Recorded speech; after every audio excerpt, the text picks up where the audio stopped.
بسم الله الرحمن الرحيم.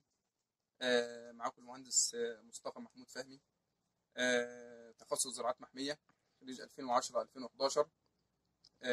طبعا مش هكلمكم عن نفسي كتير. ان شاء الله باذن الله هنتعرف على بعض اكتر في الحلقات القادمة ان شاء الله باذن الله. ويسعدني ان اقدم لكم سلسلة عن الزراعات المحمية والبيوت المحمية على قناة ظهور الارض، وارجو من الله سبحانه وتعالى ان يستفيد منها الجميع وان تكون هادفة باذن رب العالمين.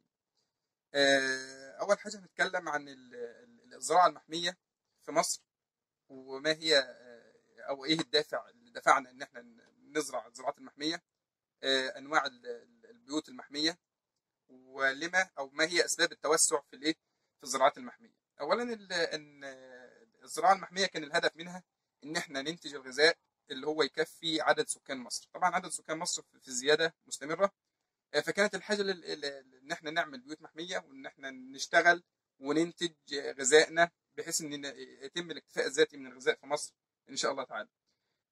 طبعا البيوت المحميه هي عباره عن صوب، قد تكون بلاستيك، قد تكون زجاج، قد تكون من الشاش. هي الهدف منها ان احنا نحمي النبات من كل العوامل الخارجيه اللي تحيط منها من حشرات وطيور وحيوانات وكل شيء.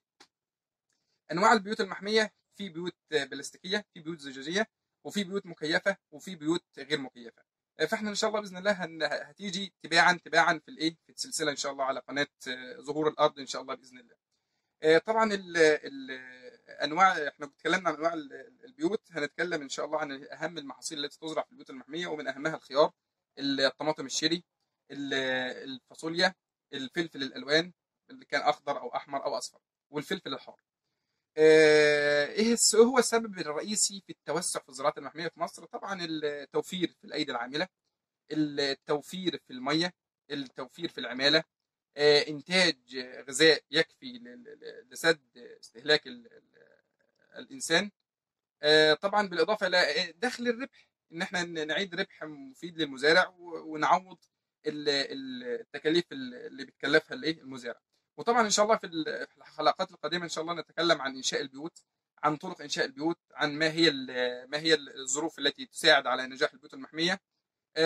وهناخدها ان شاء الله محصول الخيار من الزراعه حتى الحصاد، الطماطم من الزراعه حتى الحصاد، الفلفل من الزراعه حتى الحصاد. ونرجو ان نكون ان شاء الله باذن الله نلقي معلومه هادفه ومفيده يستفيد منها الجميع. والسلام عليكم ورحمه الله وبركاته.